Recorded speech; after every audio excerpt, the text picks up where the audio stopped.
ಸಾಧನೆಯಲ್ಲಿ 2 ಬಗೆ ಇದ್ದಾವೆ. ಕಾಯ ವಾಚ ಮನಸ, ಶರೀರವನ್ನ ಮನಸ್ಸನ್ನ ಒಂದು ಕಡೆಗೆ ನೆಲೆಸೋದಿದೆಯಲ್ಲ, ಒಂದು ಘನ ಉದ್ದೇಶ ಮಾಡೋದಿದೆಯಲ್ಲ, 2 ರೀತಿ ಇದ್ದಾವೆ. ಅದು ಸಾತ್ವಿಕ ಪ್ರಯತ್ನ ಆದರೆ ಜಗತ್ತಿಗೆ ಒಳ್ಳೇದಾಗತ್ತೆ. ಸಾತ್ವಿಕ ಪ್ರಯತ್ನ ಅಂದ್ರೆ ಏನು? ಜಗತ್ತಿಗೆ ಒಳ್ಳೆ ಉದ್ದೇಶದಿಂದ ಮಾಡಿದ್ದು ಜಗತ್ತಿಗೆ ಒಳ್ಳೇದಾಗತ್ತೆ. ಇನ್ನು ಕೆಲವರು ತಪಸ್ ಮಾಡ್ಲಿಲ್ವಾ? ಹಿರಣ್ಯಕಶಿಪು ತಪಸ್ ಮಾಡಿದ, ಭಸ್ಮಾಸುರ ತಪಸ್ ಮಾಡಿದ, ಮಾಡ್ಲಿಲ್ವಾ ಅವರು? ರಾವಣ ತಪಸ್ ಮಾಡಿದ, ಅವ್ರಿಗೂ ಸಿಕ್ತು. ಅವರು ತಪಸ್ಸೆ ಮಾಡಿದ್ದು ಕಾಯ ವಾಚ ಮನಸ ಒಂದೇ ಉದ್ದೇಶ ಇಟ್ಕೊಂಡು ಮಾಡಿದ್ದು, ಅದ್ರ ಉದ್ದೇಶ ಒಳ್ಳೇದಾಗಿರ್ಲಿಲ್ಲ. ಆ ಭಸ್ಮಾಸುರ ಶಿವನ ಕಡೆಯಿಂದ ವರ ಕೇಳಿದ್ದೇನು? ತಪಸ್ ಮಾಡಿದ್ದೇನು ಸುಳ್ಳಲ್ಲ, ಕಷ್ಟಪಟ್ಟ ಸುಳ್ಳಲ್ಲ, ಶರೀರ ಮನಸ್ಸುಗಳನ್ನು ಏಕ ಮಾಡಿ ಜ್ಞಾನಾರ್ಜನೆಗೆ ಮಾಡಿದ್ದು ಸುಳ್ಳಲ್ಲ. ಕೇಳಿದ್ದೇನು ನೋಡಿ? ಅಷ್ಟು ಕಷ್ಟಪಟ್ಟು ಕೇಳಿದ ಮನುಷ್ಯ ವರ ಏನು ಕೇಳ್ಬೇಕ್ರಿ? ಅವನು ಯಾರ ತಲೆ ಮೇಲೆ ಕೈ ಹಿಡಿತೀನಿ ಅವ್ರು ಭಸ್ಮ ಆಗ್ಬೇಕು ಅಂತ ಕೇಳುದ? ಜಗತ್ತಿಗೆ ಒಳ್ಳೇದಾಗ್ಬೇಕು ಅಂತ ಕೇಳಲೇ ಇಲ್ಲ ಅವನು. ಮನುಷ್ಯ ಹೋಗಿ ಟೆಸ್ಟ್ ಮಾಡ್ಬೇಕಲ್ಲ. ಶಿವ ವರ ಕೊಟ್ಬಿಟ್ಟ, ಆಗಿದೆಲ್ಲ ನೋಡ್ಬೇಕಾದ್ರೆ ಶಿವನ ತಲೆ ಮೇಲೆ ಕೈ ಇಡೋಕೆ ಹೋದವ್ರು. ಇವನು ಭಸ್ಮಾಸ್ತರು ಹಣೆ ಬರ. ಹಿರಣ್ಯಕಶಿಪು ಕೇಳ್ಕೊಂಡದ್ದೇನು? ನಾನು ಸಾಯ್ಬಾರ್ದು, ಅದು ಹಂಗೆ ಆಗೋಲ್ಲ ಅಂದವನು. ಸಾಯ್ಬೇಕಪ್ಪ, ಸಾಯ್ದೇ ಇರೋಕೆ ಆಗೋಲ್ಲ ಯಾವುದು ಪ್ರಾಣಿ. ಹಾಗಾದ್ರೆ ಒಂದು ಕೆಲಸ ಮಾಡು, ನಾ ಪಟ್ಟಿ ಕೊಡ್ತೀನಿ, ಇಲ್ಲಿ ಸಾಯ್ಬಾರ್ದು. ಏನ್ ಪಟ್ಟಿ ಅದು? ಮನೆ ಹೊರಗೆ ಸಾಯ್ಬಾರ್ದು, ಮನೆ ಒಳಗೆ ಸಾಯ್ಬಾರ್ದು, ಹಗಲು ಸಾಯ್ಬಾರ್ದು, ರಾತ್ರಿ ಸಾಯ್ಬಾರ್ದು, ಪ್ರಾಣಿಗಳಿಂದ ಸಾಯ್ಬಾರ್ದು, ಮನುಷ್ಯರಿಂದ ಸಾಯ್ಬಾರ್ದು, ಯಾವ ಆಯುಧಗಳಿಂದ ಸಾಯ್ಬಾರ್ದು. ಪಟ್ಟಿ ಮಾಡಿ ಕೊಟ್ಟ. ಆಯ್ತು ಅಂತ ಕೊಟ್ಟ. ಇಷ್ಟೆಲ್ಲ ತಪಸ್ ಮಾಡಿದ ಉದ್ದೇಶ ನೋಡಿ.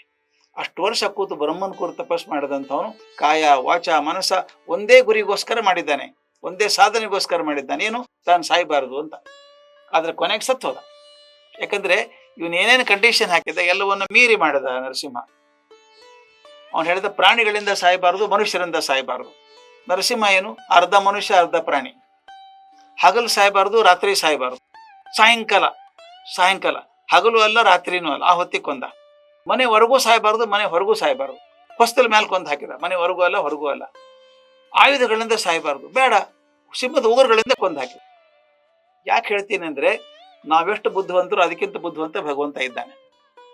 ಈ ಸಾಧನೆ ತಪಸ್ಸು ಮಾಡಿದ್ದು ಸಾತ್ವಿಕ ಆಗಿದ್ರೆ ಜಗತ್ತಿಗೆ ಒಳ್ಳೇದಾಗತ್ತೆ. ಅದು ರಾಜಸ ತಾಮಸಿಕ ಆಗಿದ್ರೆ ಜಗತ್ತಿಗೆ ಕೆಟ್ಟ ಮಾಡುತ್ತೆ. ಅದಕ್ಕೆ ಹೇಳ್ತಾರೆ ತಪಸ್ಸು ಮಾಡೋದು ದೊಡ್ಡದಲ್ಲ, ತಪಸ್ಸು ಮಾಡಿದಾಗ ಯಾವ ಕಾರಣಕ್ಕೋಸ್ಕರ ಮಾಡ್ತೀರಿ ಅಂತ. ಇಲ್ಲಿ ನಾರದ ಮಾಡಿದ್ದು ತನ್ನ ತಪಸ್ಸನ್ನು ಮಾಡಿದ್ದು ಜಗತ್ತಿಗೆ ಒಳ್ಳೇದಾಗಲಿ ಅಂತ ಮಾಡಿದ್ದು. 2ನೇದು ಸ್ವಾಧ್ಯಾಯ ನಿರತಂ. ಇದು ಬಹುದೊಡ್ಡ ಗುಣ ಗುರುಗಳಿಗೆ ಇರಬೇಕಾದದ್ದು. ಸ್ವ ಅಧ್ಯಾಯ ಅಂದ್ರೆ ಸ್ವತಃ ಅಧ್ಯಯನ, ಸ್ವಂತ ಅಧ್ಯಯನ ಮಾಡೋದು. ಕ್ಲಾಸ್ಗೆ ಹೋಗಿ ಮಾಸ್ಟರ್ ಕಡೆ ಬರ್ಕೊಂಡ್ಬರೋದು ಬೇರೆ, ಗುರುಗಳ ಕಡೆ ಮುಖ್ಯ ಹೇಳ್ಕೊಳ್ಳೋದು ಬೇರೆ. ಗುರುಗಳ ಕಡೆಯಿಂದ ಕಲ್ಕೊಂಡು ಬಂದ್ಮೇಲೆ ತನ್ನ ಮನಸ್ಸಿಗೆ ತಾನು ಹೊಲಿಸ್ಕೋಬೇಕು, ಅದನ್ನು ಬಹಳ ಮುಖ್ಯ. ಅವನು ವೇದಾಧ್ಯಯನ ಮಾಡಿದ, ವೇದಾರ್ಥ ಚಿಂತನೆ ಮಾಡಿದ, ವೇದಕ್ಕಿಂತ ಮಿಗಿಲಾದಂಥ ಶಾಸ್ತ್ರಗಳನ್ನ, ಭಗವಂತನಿಗಿಂತ ಮಿಗಿಲಾದಂಥ ದೈವ ಇಲ್ಲ ಅಂತ ನಂಬ್ಕೊಂಡು ಒಂದೇನೆ ಭಗವಂತನೇ ಶ್ರೇಷ್ಠ, ಅವನಕ್ಕಿಂತ ದೊಡ್ಡದು ಯಾವುದೂ ಇಲ್ಲ ಅಂತ ಹೇಳಿ ಗಟ್ಟಿಯಾಗಿ ಸತತವಾದ ಅಧ್ಯಯನ ಮಾಡಬೇಕು. ಸ್ವಾಧ್ಯಾಯ ನಿರತಂ. ಮೊದಲು ಅವನು ತಪಸ್ ಮಾಡಿದವನು, ಸ್ವಾಧ್ಯಾಯ ನಿರತನಾಗಿದ್ದವನು. 3ನೇದು ವಾಗ್ವಿದಾವರಂ. ವಾಕ್ ಅಂದ್ರೆ ಮಾತು, ವಾಗ್ವಿದಾವರಂ. ಈ ಮಾತನ್ನ ಮೀರಿದಂಥ ಪರಬ್ರಹ್ಮನನ್ನ ತಿಳ್ಕೊಳ್ಳಿಕ್ ಪ್ರಯತ್ನ ಮಾಡಿದಂಥವನು. ಬಹಳ ಮಜಾ ಇದೆ ಹೇಳ್ಬೇಕು ಸ್ವಲ್ಪ. ಇಲ್ಲಿ ಭಗವಂತನ ವರ್ಣನೆ ಮಾಡ್ಬೇಕಾದ್ರೆ ಏನ್ ಬೇಕು ನಿಮಗೆ? ಮಾತು ಬೇಕು, ಭಾಷೆ ಬೇಕು. ಆದ್ರೆ ಭಗವಂತ ಭಾಷೆಯನ್ನು ಮೀರಿದವನು. ಒಂದು ಮಾತನ್ನು ಹೇಳ್ಬೇಕು, ಅನುಭವವನ್ನ ಮಾತುಗಳಲ್ಲಿ ಹೇಳೋಕ್ಕಾಗಲ್ಲ. ಒಂದು ದೊಡ್ಡ ಅನುಭವ ಆಗ್ಬಿಟ್ಟಿದೆ ನನಗೆ. ನನಗೆ ಆದದ್ದೊಂದು ಘಟನೆ ಹೇಳ್ಬೇಕು.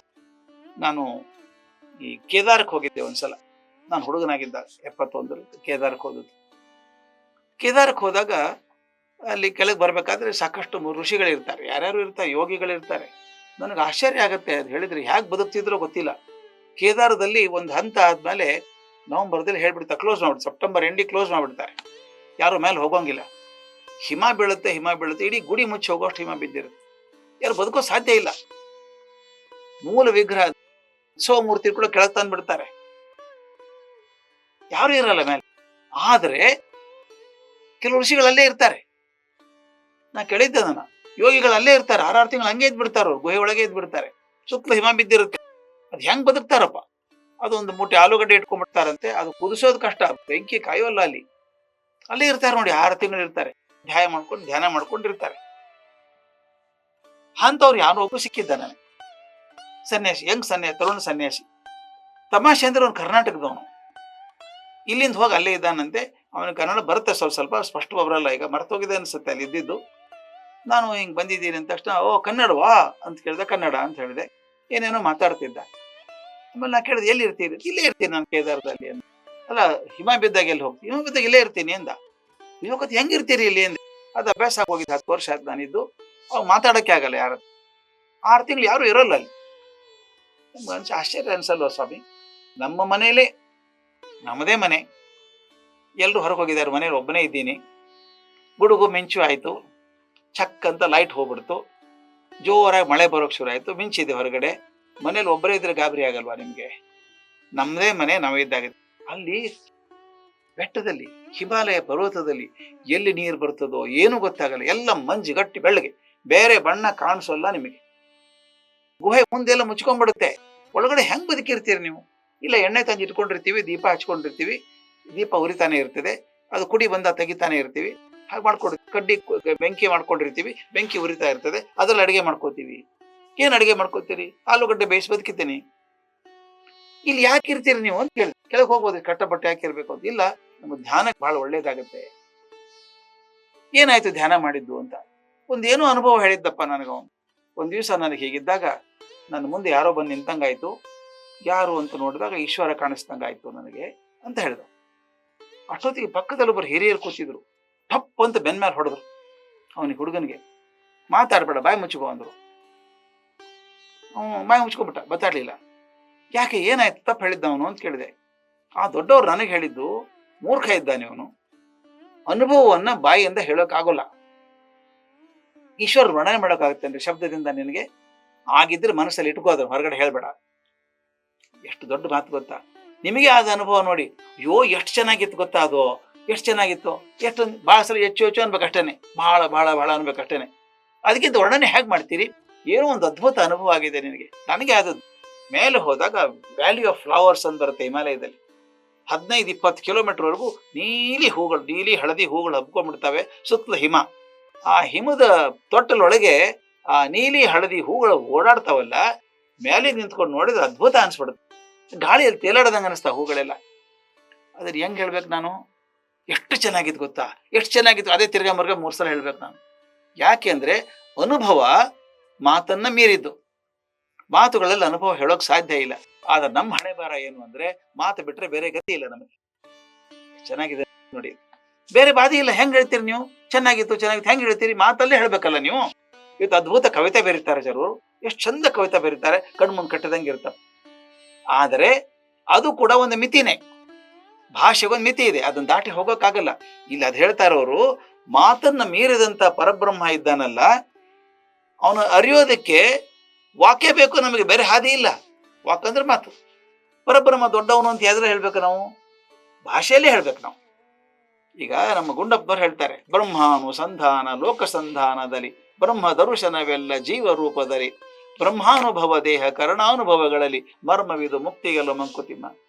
ಇದನ್ನ ಹೇಳಿದ್ ಯಾವ್ದ್ರಲ್ಲಿ ಹೇಳಿದ್ದು? ಭಾಷೆಯಲ್ಲಿ ಹೇಳ್ಬೇಕಲ್ಲ. ಮೋಕ್ಷದ ಬಗ್ಗೆ ಮಾತಾಡಿದ್ರು ಭಾಷೆಯಲ್ಲೇ ಹೇಳ್ಬೇಕು. ಅದನ್ನ ಹೇಳ್ತಾರೆ ವಾಗ್ವಿದಾವರಂ ಅಂತ. ಮಾತನ್ನ ಮೀರಿದಂತ ಪರಬ್ರಹ್ಮನನ್ನ ತಿಳ್ಕೊಳ್ಳೋದಕ್ಕೆ ಮಾತೇ ಆದಂತ ವೇದನೆ ಉಪಕರಣ ಆಯ್ತು. ವೇದ ಕೂಡ ಭಾಷೆಯಲ್ಲಿ ಇರ್ಬೇಕಲ್ಲ, ಯಾವ್ದು ಸಂಸ್ಕೃತ ಭಾಷೆಯಲ್ಲಿ ಇರ್ಬೇಕು. ಅಂದ್ರೆ ಭಾಷೆಯನ್ನ ಮೀರಿದಂತ ಪರಬ್ರಹ್ಮನನ್ನ ಹೇಳಬೇಕಾದ್ರೂ ಕೂಡ ಭಾಷೆನೇ ಬೇಕು. ಅದು ಆಶ್ಚರ್ಯ ಮತ್ತು ಅನಿವಾರ್ಯ ನಮಗೆ. ಒಬ್ಬ ಸಮರ್ಥನಾದಂತಹ ಗುರು ಇದ್ದಾನಲ್ಲ, ಆ ಗುರು ಏನ್ ಮಾಡ್ತಾನೆ, ಈ ಮಾತನ್ನ ಮೀರಿದಂತ ಶಕ್ತಿಯನ್ನ ತನ್ನ ಶಕ್ತಿವಾದ ಮಾತಿನಿಂದಾನೇ ಒಪ್ಪಿಸ್ತಾನೆ. ಅಂತ ಚಂದ ನೋಡಿ. ಮಾತನ್ನ ಮೀರಿದ ಬ್ರಹ್ಮ, ಆದ್ರ ಮಾತಿನ ಮೂಲಕನೇ ಹೇಳ್ಬೇಕು. ಅದನ್ನ ಸಾಧ್ಯ ಆಗೋದು ಅತ್ಯಂತ ಸಮರ್ಥನಾದ ಗುರುವಿಗೆ ಮಾತ್ರ ಸಾಧ್ಯ, ಯಾರಿಗೂ ಸಾಧ್ಯ ಇಲ್ಲ. ತಡಬಡ ಆಗ್ಬಿಡುತ್ತೆ ಎಲ್ಲರಿಗೂ. ಒಂದ್ ಕಂಡದ್ರೆ ಹೇಳ್ಬೇಕಾದ್ರೆ ಪ್ಯಾಪ ಪ್ಯಾಪ ಅಂತೀವಿ ನಾವು. ಅಂಥದ್ದನ್ನ ಪರಬ್ರಹ್ಮನನ್ನ ಹೇಳ್ಬೇಕಾದ್ರೆ ವೇದಗಳು ಭಾಷೆಯಿಂದ ಬಂದದ್ದು. ಅದಕ್ಕೆ ಹೇಳ್ತಾರೆ, ಒಬ್ಬ ಸಮರ್ಥ ಆಚಾರ್ಯ ಅಥವಾ ಗುರು ಏನ್ ಮಾಡ್ತಾನೆ, ಮಾತನ್ನ ಮೀರಿದಂತ ಶಕ್ತಿಯನ್ನ ತನ್ನ ಶಕ್ತಿಯುತವಾದ ಮಾತಿನಿಂದನೇ ತಿಳಿಸೋ ಸಾಮರ್ಥ್ಯ ಹೊಂದಿದ್ದಾನೆ. ಅವನು ವಾಗ್ವಿದಾವರಂ. ಅವನು ವಾಕನ್ನು ಸಾಧಿಸಿಕೊಂಡವನು, ಪರಬ್ರಹ್ಮವನ್ನು ಕೂಡ ಭಾಷೆ ಮೂಲಕ ಹೇಳೋಕ್ ಸಾಧ್ಯನಾದವನು. ಅವನು ವಾಗ್ವಿದಾವರಂ, ನಾರದ ಅಂತವನು. ಇದು ಅಪರೂಪ ಅಲ್ವಾ? ಸಾಮಾನ್ಯ ನಾವು ಗುರುಗಳನ್ನ ಹೊಡ್ಕೊಂಡು ಶಿಷ್ಯರು ಹೋಗ್ತಾರೆ, ನಮ್ ಗುರುಗಳಿದ್ದಾರಪ್ಪ ಭೇಟಿಯಾಗಿ ಬರೋಣ ಅಂತ. ಆದ್ರೆ ಇದು ವಿಶೇಷ ಅಂದ್ರೆ, ಅತ್ಯಂತ ಲೋಕೋತ್ತರನಾದಂತಹ ಗುರು ನಾರದ ಹುಡುಕೊಂಡು ಶಿಷ್ಯನ ಕಡೆ ಬಂದಿದ್ದಾರೆ. ಮಹತ್ತರವಾದ ಕಾರ್ಯ ಇರ್ಬೇಕಲ್ಲ. ಇದು ಅನಿರೀಕ್ಷಿತವಾದದ್ದು ಮತ್ತು ದೈವ ಪ್ರೇರಿತವಾದದ್ದು ಅಂತ.